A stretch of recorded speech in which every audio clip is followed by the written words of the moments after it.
إن لي قرابة أصلهم ويقطعوني، وأحسن إليهم ويسيئون إلي، وأحلم أصلح لنا آخرتنا التي فيها معادنا، واجعل الحياة زيادة لنا في كل خير، واجعل الموت راحة لنا من كل شر.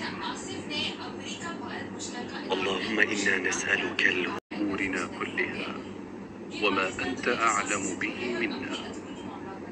اللهم اغفر لنا خطايانا وعمدنا وجهلنا وهزلنا، وكلهم خلقا، وخيركم خيركم لنسائهم.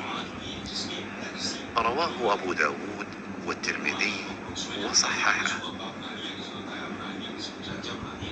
عن أبي أمامة قال: